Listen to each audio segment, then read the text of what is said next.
Vamos a darles un abrazo grande. Llega la segunda hora de transmisión de los informativos de TVC. María Mercedes también está acá. Buen día. ¿Cómo está, Robert? Amigos, muy buenos días. Gracias por acompañarnos aquí, como siempre, con los sucesos de las últimas horas más destacados. Bueno, que el día sea realmente positivo. Mucho para contarles en esta hora. Así es, empezamos contándoles que el excontralor general del Estado ecuatoriano, Carlos Pollitt, fue declarado culpable por el delito de lavado de activos en Estados Unidos. Inmediatamente después, la Fiscalía pidió su detención por riesgos de fuga. Veamos.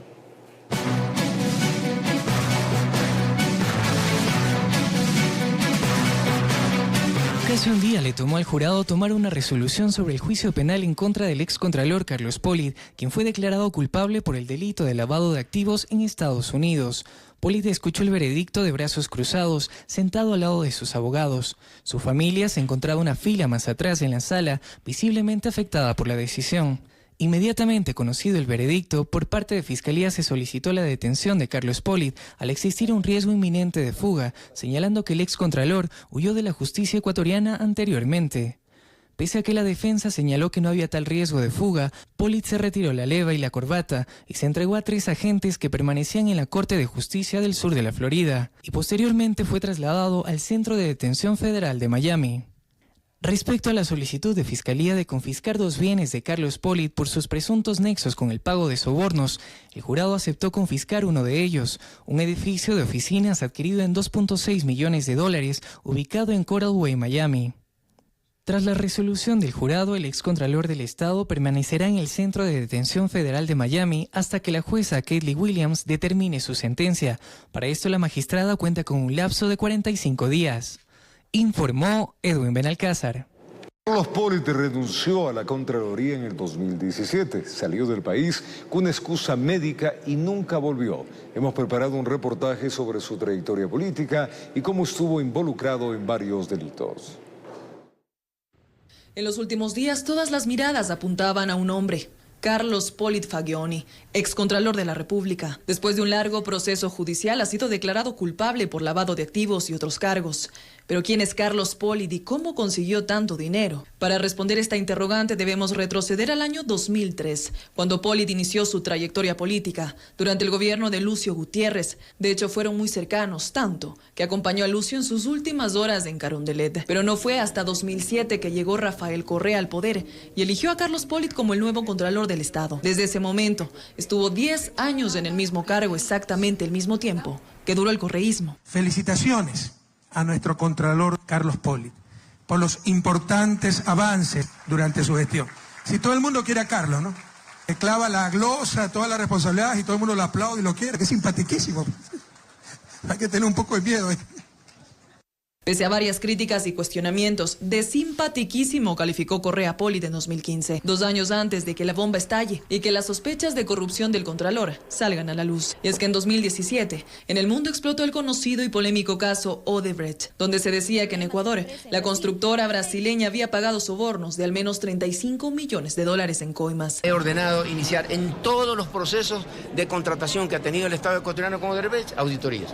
Tenemos más de 30 o 40 funcionarios que están ya inmersos en los temas de contratos. Fiscalía ahondó en el caso y descubrió que Carlos Pollitt había recibido una millonaria cantidad de la mano de Odebrecht a cambio de aprobar informes favorables relacionados con obras en Daule, en Vinces, en la refinería del Pacífico, entre otras. Sin embargo, en mayo de 2017 huyó a Miami, su segundo hogar, por su nacionalidad estadounidense. Mientras tanto, por este caso de sobornos en Ecuador fue sentenciado a 6 años de cárcel, pero hasta ahora no ha cumplido esta pena en el país. Como no puede ser de otra manera, fiscalización exhaustiva, porque nosotros tenemos que ser, señor presidente, los primeros en rendir cuenta del manejo de los recursos del Estado. La justicia lo persiguió hasta Estados Unidos, a donde llevó los billetes de las coimas y donde fue juzgado por lavado de activos. Se calcula que las propiedades de Pollitt en Florida alcanzan un valor de más de $11 millones. Mansiones, locales comerciales, departamentos, terrenos, todo está a nombre de los familiares más cercanos, entre ellos su hijo John Pollitt, quien también fue señalado por lavado de activos. Informó Mía Sabeli Carrera. El Consejo de Administración Legislativa de la Asamblea Nacional calificó a trámite 4 pedidos de juicio político contra 2 funcionarios del gobierno de Daniel Noboa y 2 miembros del gabinete del expresidente Guillermo Lasso. ¿Quiénes son los interpelados? Vamos a contarles. La Asamblea Nacional sumó 4 nuevos juicios políticos, los cuales deberán ser procesados por la Comisión de Fiscalización. Esto luego de que el Consejo de Administración Legislativa calificara las solicitudes en contra de 2 exfuncionarios de Guillermo Lasso y 2 ministros de Daniel Noboa. Se calificaron absolutamente todos, con excepción de la ex secretaria anticorrupción, que se quedó a hacer una consulta a la Corte Constitucional. Al momento existen 9 juicios políticos a la espera de ser despachados.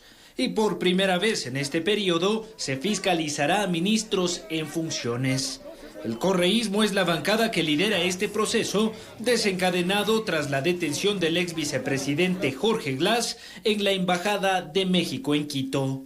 Frente al juicio político a la ministra del Interior. El primero, el tema de la embajada. El segundo, el tema en el manejo de ese denominado Plan Fénix. Las tomas de decisiones de la señora canciller en todo su periodo han sido de mal función. La bancada oficialista asegura que no existen argumentos para que los juicios contra Sommerfeld y Palencia sean procesados por la Comisión de Fiscalización. Para nosotros no existiría motivo alguno, pero si algún asambleísta o bancada desea hacerlo, puede solicitar el control político a través de una solicitud de juicio político. Con los juicios que sí está de acuerdo la bancada oficialista son aquellos contra el exministro de Finanzas Pablo Arosemena y la exsecretaria de Educación Superior Andrea Montalvo, ambos funcionarios del gobierno del expresidente Lasso. Nosotros argumentamos que no se cubrieron ni se devengaron los valores que debían haberse hecho en el Seguro Social a favor del Seguro Social Campesino. Para varios integrantes de la Comisión de Fiscalización, el elevado número de juicios políticos podría sobrepasar el tiempo de gestión de la actual Asamblea. No creo que vaya a alcanzar para este año, seguramente, al igual que nosotros, tendrán que tratar la próxima Asamblea. Informó Álvaro Terán. La detención del ex vicepresidente Jorge Glass, la eliminación de Construye como organización política y además una serie de imprevistos camisetazos en la Asamblea Nacional han tensado la relación entre el Legislativo y el Ejecutivo. ¿Qué pasará con la gobernabilidad de nuestro país? En la siguiente nota le contamos. Las disputas políticas en la Asamblea Nacional cada vez son más evidentes.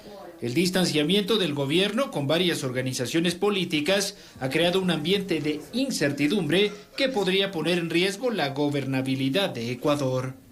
Construye, por ejemplo, responsabiliza al presidente de la República por su eliminación como partido político tras una sentencia del Tribunal Contencioso Electoral. A nosotros nos sorprende que el presidente de la República en tan poco tiempo de este periodo legislativo ahora esté solo. El oficialismo se desentiende de estas acusaciones y asegura que buscará alianzas estratégicas para aprobar proyectos que beneficien a los ecuatorianos. Lo que sí no vamos a permitir que por un procedimiento del cual nosotros no tenemos nada que ver, el ex movimiento Construye también se pronuncie en términos deplorables en cuanto al presidente Daniel Noboa. Y para los demás temas pues tendremos que seguir encontrando mayorías móviles, como desde el inicio lo hemos hecho, para aquellas cosas que sean positivas. Otra de las bancadas que ha roto relaciones con el gobierno es Revolución Ciudadana, la cual asegura que se ha convertido en la principal opositora de Noboa tras la detención de Jorge Glass en la Embajada de México en Quito. Nosotros no confiamos en la palabra del presidente, por lo tanto, cualquier proyecto de ley o cualquier iniciativa que venga del Ejecutivo hay que mirarlo con lupa, porque no confiamos. El Partido Social Cristiano también da luces sobre un posible alejamiento con el gobierno. Esto luego de una serie de camisetazos de sus asambleístas, quienes ahora integran la bancada oficialista. Sin embargo, algunos miembros de esta organización no descartan entablar conversaciones con diversas bancadas sobre proyectos puntuales. Que han existido diferencias con el Ejecutivo, sí, y seguramente existirán diferencias conceptuales, pero eso no implica que nuestros votos no vayan a estar para leyes que vayan a favorecer a los ciudadanos. Por su parte, varios asambleístas independientes aseguran que conversarán con el gobierno en los proyectos de ley que sean de su interés y de los ecuatorianos. Es parte del ejercicio democrático, nosotros no haremos oposición, sino haremos lo que sea lo más sensato. Informó Álvaro Terán. El presidente Daniel Noboa asistió a la sesión solemne por los 140 años de provincialización de El Oro. Aseguró que al ganar en las 9 preguntas del referéndum y consulta popular, se ha dado el más duro golpe al narcoterrorismo. Fue el invitado de honor en la sesión solemne por el aniversario de la provincia de los Orenses. El presidente aprovechó la oportunidad para hablar de la consulta popular y referéndum del pasado domingo 21 de abril. Este domingo, el pueblo ecuatoriano volvió a darnos una total claridad de cómo vamos y debemos vencer esta gran lucha. Con el apoyo de nuestras Fuerzas Armadas y la Policía Nacional, vamos a vencer a estos delincuentes. El primer mandatario se refirió a los duros momentos que vivió el país con los actos terroristas y asesinatos de alcaldes de los cantones Camilo Ponce Enríquez en Azuay y Portobelo en El Oro, a pocos días de la consulta. Los que siembran el terror pretendieron empañar la consulta popular con el vil asesinato del alcalde Jorge Maldonado. Hemos dado el golpe más duro al narcoterrorismo. Ahora debemos comprometernos a que ese crimen, como muchos otros, no quede impune y sus responsables paguen por este acto terrorista.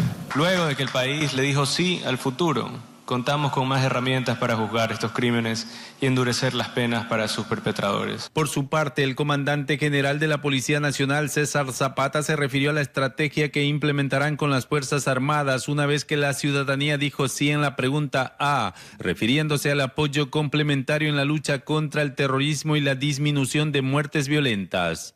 Estamos también aplicando otras estrategias, especialmente para el delito de secuestro y el delito extorsivo, que hemos tenido un incremento en un determinado territorio, pero para eso se ha creado conjuntamente con la señora ministra las unidades del FICE, que son unidades integrales con unidades especializadas de la UNACE, de la Unidad de Lucha contra el Crimen Organizado, para poder intervenir. También tenemos muy buenos resultados, ha disminuido este delito. La agenda de Noboa concluyó con el acto de la colocación de la primera piedra de la construcción del Centro de Recursos para el Aprendizaje de la Investigación en la Universidad Técnica de Machala. Allí agradeció a los jóvenes estudiantes por el apoyo en la consulta. Y estaré eternamente agradecido por la valentía en que han tenido ustedes también por votar a favor de una consulta popular. A mí desde muy pequeño me enseñaron a leer marcadores y pues 9-2 es una goleada. Informó Richard Ceballos. Este 1 de mayo tiene el plazo el Consejo Nacional Electoral para proclamar los resultados finales del referéndum y consulta popular. Esto mientras la Organización de Estados Americanos, OEA, presentó su informe de observación a este proceso y destacó la gestión de las autoridades electorales. Con el acelerador a fondo, el Consejo Nacional Electoral, CNE, ha alcanzado el 96% de forma general en el escrutinio de actas producto del referéndum y consulta popular. ¿El 100% cuándo llegarán? ¿Hoy mismo, mañana, pasado cuándo? Bueno, eso depende ya de otras condiciones. Depende en el caso de algunas provincias de la Amazonía, tenemos algunos inconvenientes por replegar el material que está en los recintos de difícil acceso por temas climáticos, así que estamos a la espera y ojalá que entre hoy y mañana ya podamos tener este material y poder completar en el caso de las jurisdicciones de la Amazonía. Y lo propio en el exterior, también esperamos que el material empiece a llegar ya de los diferentes consulados a nivel mundial donde tuvimos elecciones. En 13 provincias se alcanzó ya el 100% en la verificación de la información. El CNE tiene hasta el 1 de mayo para proclamar los resultados definitivos, con la posibilidad de una prórroga, con la debida justificación técnica. Luego corre el plazo de impugnación si alguna organización política que participó en el proceso no está conforme con los resultados. Podrán hacerlo tanto en el Consejo Nacional Electoral y por supuesto también podrán recurrir al Tribunal Contencioso Electoral si así lo consideran. Paralelamente deberán resolver qué pasará con aquellos ecuatorianos que no pudieron sufragar por cuestiones ajenas a su voluntad. Por el tema climático tuvimos algunas novedades, por así decirlo. En Manabí tuvimos unos 2 recintos donde no se pudo ejecutar la votación. En este caso, pues ya esperaremos los informes respectivos de las áreas técnicas para proceder a justificar a estas personas que por esa circunstancia no pudieron acercarse a sufragar. Es decir, en estos casos no se generará multa alguna. Esto mientras la Organización de Estados Americanos, OEA, entregó su informe de la observación realizada. Subrayo también el trabajo realizado por el Consejo Nacional Electoral, que en el corto periodo de preparación establecido para este tipo de convocatoria, logró llevar a cabo este proceso electoral. Consulta popular y referéndum que hasta el momento no se ha visto envuelto en irregularidades, informó Héctor Romero. Y avanza el reconteo de las actas con inconsistencias numéricas. En la Junta Electoral del Guayas se espera tener el 100% escrutado en las próximas horas. La Junta Electoral del Guayas se encuentra en sesión permanente y lleva más del 97% de las actas escrutadas y validadas en la provincia. En total son 103.000 actas aproximadamente. ¿Estamos en qué etapa? Ya pasamos con la validación de aquellas actas que no tuvieron inconveniente y procedimos a hacer la revisión o reconteo de aquellas actas que presentaron algún tipo de inconveniente. Esa etapa comenzó la mañana de este martes con 7.200 actas. Y estamos poco a poco reduciendo este número de actas una vez que se van revisando, y lo que ustedes pueden ver a mis espaldas es el reconteo de todas estas. Cerca de 300 personas y 150 grupos de trabajo están en el proceso hasta obtener el resultado total. La idea de que estas actas que presentaron algún tipo de inconveniente, al hacer la apertura de la urna, nos permita ir verificando la información. Pueden ser las inconsistencias, como usted señala, en el momento que se hizo la escritura, en el momento que se puso los números, es decir, o diferencias entre letra o número. Si ese es el caso, se hace la revisión, se hace la corrección de pertinente y ya procedemos a sumar esta votación al conteo general de actas. El presidente de la Junta aseveró que todo se desarrolla con normalidad. No se han registrado mayores inconvenientes y los delegados políticos acreditados están presentes en las verificaciones. Esperamos que durante el transcurso de hoy, a más tardar mañana, ya podamos tener un tipo de resultados parciales o casi definitivos. Informó Roselena Vázquez. El Gobierno Nacional habilitó una nueva página web para las consultas de los cortes de energía. Mucha atención porque tras la pausa le contamos todos los detalles. Por su parte, el tercer bloque de desconexiones empezará a las 8 de la mañana y terminará a las 2 de la tarde en las siguientes subestaciones: Chimbacalle, Escuela Sucre, Díaz Vieja, Belisario Quevedo, Granda, Centeno, Hualo, Andalucía, Cotocollao, San Pablo, Tumbaco e Ingabajo.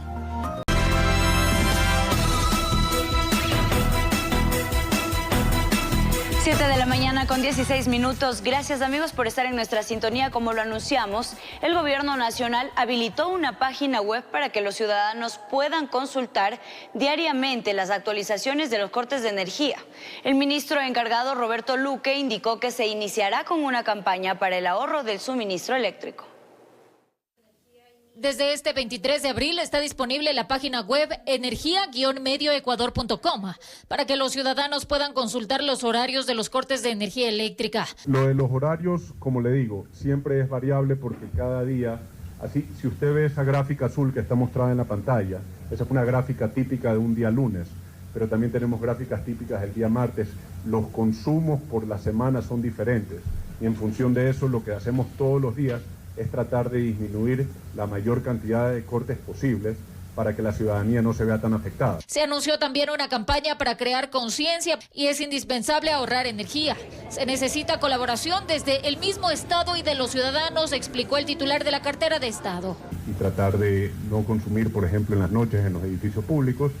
He hablado hoy con Inmobiliar por el tema de las plataformas financieras y cómo podemos arreglar eso, porque en esas plataformas y en los edificios públicos a veces funcionan sectores estratégicos que tienen que tener luz y necesitamos que sea también con la ciudadanía en general, apagando pues vallas publicitarias y lo que se llama iluminación ornamental. Las condiciones climáticas han sido positivas en los últimos días, aumentando así las cuencas hidroeléctricas, pero hasta el momento eso no es suficiente. Y hemos podido en Mazar abrir la segunda unidad, estando con una generación de 110 megavatios.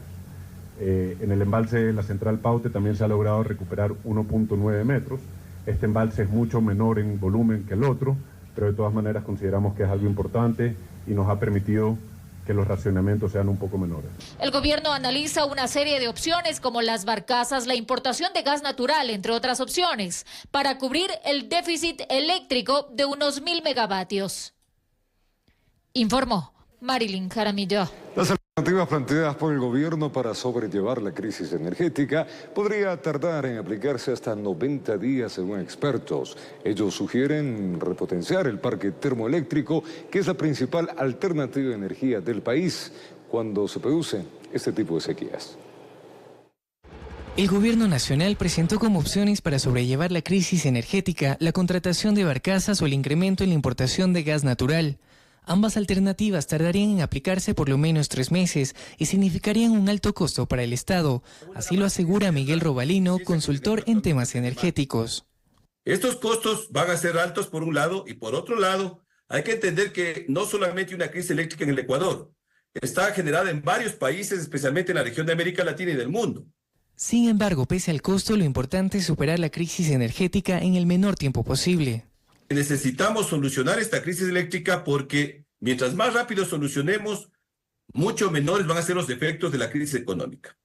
De acuerdo al gobierno nacional, cada barcaza podría aportar con 200 a 300 megavatios de energía, cuando el déficit actual alcanza los 1000 megavatios por día. Las barcazas de generación eléctrica pueden funcionar a través de diésel, a través de gas. Estas son las barcazas que generan la electricidad. Es decir, hagamos cuenta que son los generadores flotantes. En cuanto a la importación de gas natural, sería direccionada a la repotenciación de termoeléctricas para que funcionen a toda su capacidad, como es el caso de Termogas Machala. Esta planta requiere de 50 millones de metros cúbicos de gas natural para operar al 100% de su capacidad. Termogas Machala, lógicamente, que produce 250 megavatios y que su capacidad, es decir, inyectándole más gas, podríamos llegar hasta unos 430 megavatios. Informó Edwin Benalcázar. Más noticias, los racionamientos de energía en el país están afectando a los pacientes renales, reduciendo las horas para sus tratamientos. Las clínicas privadas que atienden a personas derivadas de los hospitales públicos trabajan con plantas de energía al máximo de su capacidad. Su vida depende de las máquinas para que los riñones no dejen de funcionar, pero desde que iniciaron los cortes de luz, acceder a su tratamiento se ha convertido en un calvario.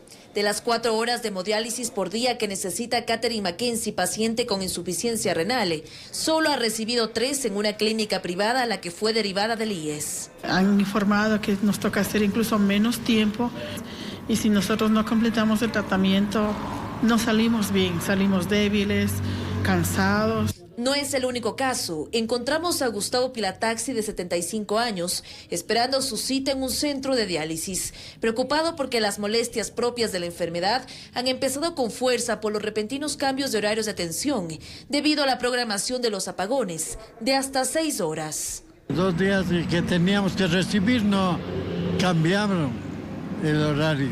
Por eso dice que aquí tienen que aprovechar. Hasta si es que 5 minutos más, 5 le dan. Esta es una realidad a la que se enfrentan cerca de 16,000 pacientes renales que requieren hemodiálisis en el país. No es una opción postergar su tratamiento o dejar de recibirlo. Por tal razón están pendientes de los avisos de las clínicas privadas a las que han sido derivados del IES o del Ministerio de Salud. Si no hacemos el tratamiento, no podemos vivir, nos morimos. Eso es un hecho. Si bien las clínicas privadas tienen plantas de energía, no es suficiente para los 100 pacientes que en promedio atienden por día. Tratado de hacer cambios de turno, que el paciente se dialice más tarde a lo que se dializa para que así no tengamos esa sobrecarga en el generador. Informó Priscila Cadena. Y en Guayaquil, entre 50 y hasta $300 más están pagando algunos clientes de CENEL en sus planillas de los últimos meses. La mayoría se quejan, no solo porque tienen pocos electrodomésticos, sino por los extensos apagones. Apurada, llegó con su hija a pagar la planilla del mes a las oficinas de CENEL en La Garzota, norte de Guayaquil. Pero salió más indignada que los dueños de los locales, golpeados por los apagones. Ahora me sale 147, imagínense con tantos apagones que hay y tanto. ¿Y tiene muchos electrodomésticos o focos? No. ¿Su casa es grande? No. Adela se sumó al malestar colectivo, sin luz y con la delincuencia al acecho. 40, 50 máximo, pero ahora me ha salido más, $72 me salió. Y no se justifica según ustedes. No, pues porque sí hemos tenido apagones. No es una historia nueva. Desde hace 20 años los abonados han hecho filas y exigido indemnizaciones. Carlos Pacheco también llegó con apremio y es quizás el más ardido. De $200 a $500. A pesar de los cortes. A pesar de los cortes. Es un desbarajuste aquí. ¿Y no ha puesto la queja ya? Aquí se queja aquí, hermano. Pague para solucionar el problema y nunca soluciona. Los apagones no están causando daño porque se dañan las cosas, los víveres que uno le compra a la familia. En CENEL informaron que no podían poner a ningún vocero porque el ministerio no los autoriza. La cosa es que Mélida estaba entre dos aguas. Entonces no pudo cancelar. No pude. No. ¿Qué va a hacer? ¿Va a sacar plata? No tengo de dónde, ya vine sacando lo último que tenía, el último ahorro. Y se fue a servicio al cliente, donde debía esperar, sentada, alguna solución. Informó Jorge Escobar. Ahora vamos a revisar cómo está planificado los cortes horarios para este día aquí en la ciudad de Quito. Les contamos. La primera franja horaria de cortes para la capital arrancará a la medianoche y terminará a las 6 de la mañana en las siguientes subestaciones: Luluncoto, Chilibulo, San Roque, Miraflores, La Floresta, Río Coca, Cristianía y Epiclachima. Con respecto a la segunda franja horaria con apagones, será desde las 6 de la mañana y terminará a las 12 del mediodía en las siguientes subestaciones: Conocoto, La Carolina, Nueva Cumbayá, 10 Nueva, Los Bancos, Pérez Guerrero, El Obraje en Machachi. Por su parte, el tercer bloque de desconexiones empezará a las 8 de la mañana y terminará a las 2 de la tarde en las siguientes subestaciones: Chimbacalle, Escuela Sucre, Díaz Vieja, Belisario Quevedo, Granda, Centeno, Hualo, Andalucía, Cotocollao, San Pablo, Tumbaco e Inga Bajo. El último y cuarto bloque será desde las 12 del mediodía hasta las 6 de la tarde en las subestaciones como Olímpico, Barrio Nuevo, La Marín, El Bosque, San Antonio, Alangasí, San Rafael, Iñaquito, Nuevo Aeropuerto, Santa Rosa, Sangolquí, Pomasqui, El Guinche y la subestación Eugenio Espejo. Vamos con reformación. El informe del Departamento Jurídico del Consejo de Participación Ciudadana y Control Social recomienda continuar con el proceso de designación del defensor público, sin la necesidad de que los miembros de la comisión encargada del concurso sean removidos de sus cargos. Veamos. En manos de los consejeros del Consejo de Participación Ciudadana y Control Social ya se encuentra el informe del Departamento Jurídico de la institución, solicitado tras la comparecencia de los miembros de la Comisión de Designación del Defensor Público, a quienes se les cuestionó por una aparente falla en la fase de impugnación a los postulantes, cuya sesión no se transmitió de forma telemática. Nosotros creemos que con el informe del jurídico nos acaba de mencionar o recomendar al Pleno que prácticamente haga un informe motivado, personalizado por cada uno de los miembros, en el cual con firma de responsabilidad se pueda subir a las plataformas del Consejo de Participación Ciudadana para revisión de todas las personas que quieran revisar el mismo. Para Michelle Calvache, vicepresidenta del Consejo de Participación, eso daría luz verde para continuar con el proceso. Nos da un inicio de transparencia, que es lo que nosotros podemos verificar dentro de los concursos, y con eso yo creo que quedaría subsanada la etapa. Eso da tranquilidad a los comisionados, ya que en primera instancia se buscaba sus cabezas, es decir, dejarlos fuera. Yo no le veía el por qué podríamos haber sido destituidos cuando nosotros fundamentamos el por qué no hicimos público la lectura de las carpetas para no vulnerar los derechos de los postulantes en cuanto a decir, Gabriela Cadena, usted puede decir, Gabriela Cadena es una corrupta, y eso yo leer en público y crear una imagen ante el público del postulante. No se podía vulnerar ese derecho a la intimidad del postulante. Con esto, cruzar los dedos para que no pase nada, y la próxima semana ya se podría tener al nuevo defensor público. Entonces, nuestro informe es vinculante. Una vez que el Pleno se ha pronunciado sobre las apelaciones, este informe es vinculante y nosotros pasaríamos el informe definitivo con las notas de los postulantes, y ya ellos tendrían que simplemente enviar a la Asamblea para que el nuevo defensor público sea posesionado. La lista de los posibles ganadores la encabeza Rodrigo Frías, Byron Guillén, Jorge Ballesteros e Inés Romero. informó Héctor Romero. El sueldo del alcalde y concejales de Quito se redujo. Esta medida se enmarca lo establecido por el Ministerio de Trabajo, que estipula que la remuneración de estas autoridades no puede ser igual o superior al sueldo del presidente de la República. En este marco, los concejales demandaron al burgomaestre que se revise además los salarios de las autoridades de las empresas públicas de nuestra ciudad capital. Fue el pasado 17 de marzo que el Ministerio del Trabajo, a través de un acuerdo ministerial, fijó la remuneración para entidades del sector público de nivel jerárquico superior en una escala de 10, siendo la más baja $2.115 y la más alta $5.075, estando en esta última el presidente de la República, y bajo ninguna circunstancia otro sueldo podrá ser igual o superior al del primer mandatario. Puntualmente de lo que se refiere al alcalde del Distrito Metropolitano de Quito, en donde baja el nivel que tenía anterior de $5.510 y lo reemplaza por el valor de $5.060.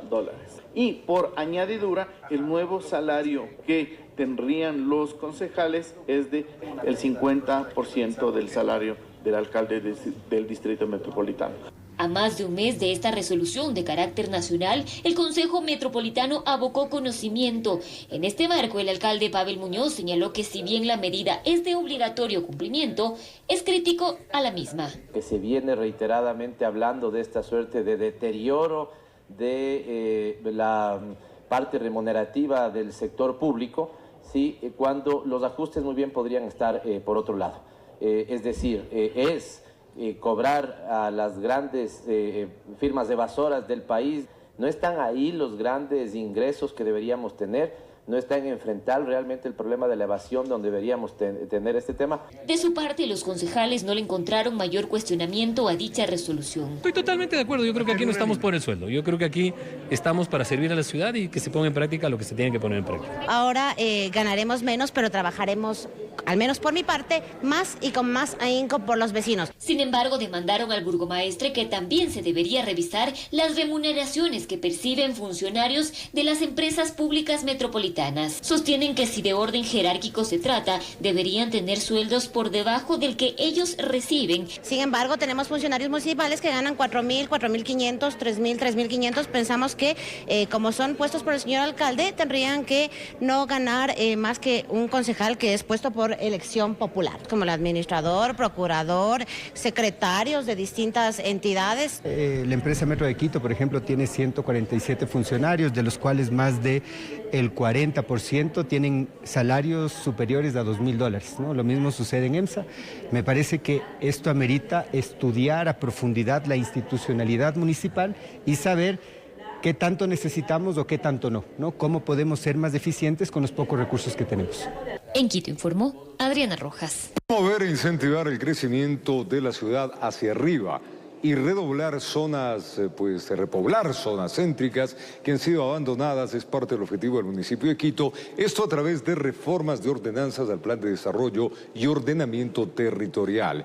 Esto también al plan de uso y gestión del suelo. Miremos. Si bien el crecimiento poblacional en Quito ha disminuido, que a decir de las autoridades va más lento, esto no tiene concordancia con el crecimiento de la ciudad, que va a un ritmo acelerado. Pero en la última década al menos ha alcanzado el doble, tenemos casi un 0.40 de crecimiento de territorio. Entonces, realmente estamos creciendo el doble de lo que necesitamos. Complicidad entre traficantes de tierras y ciertos actores políticos que en su momento lo permitieron, ¿no? Solo tienes que ver las faldas del Pichincha para ver el crecimiento desmedido, y cuando hay aluviones tenemos tragedias, ¿no? Es decir, que la mancha urbana cada vez se acerca a zonas de riesgo, generando además otras necesidades. Tener que seguir construyendo más soluciones viales muy caras, enviar servicios públicos cada vez más lejos. Y es que llevar servicios básicos a nuevas zonas que se encuentran más alejadas le resulta al municipio un costo bastante elevado. Pero le saldría casi 10 veces más barato al municipio, más bien mejorar las condiciones de servicios básicos en donde la gente ya vive, ¿no? En donde ya está urbanizado.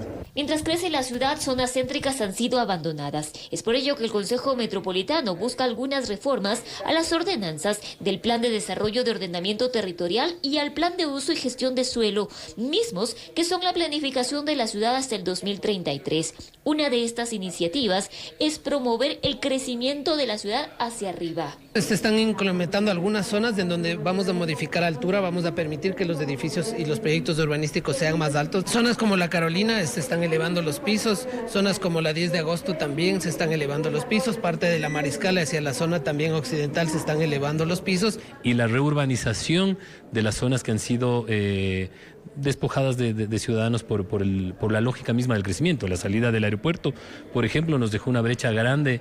Poniendo a veces sí los incentivos donde se necesiten, ese crecimiento adicional que en algunos casos pueda atender incluso la mitad del pago de COD, por ejemplo, para que pueda establecerse ese efectivo crecimiento en altura. Además, se busca proteger con más énfasis áreas verdes y bosques. Es decir, limita muchísimo más las posibilidades de construir, no solamente en el Ilalog, en donde es muy importante, sino en sectores como el eje Pichincha-Tacazo o en el Chocoandino, ¿no?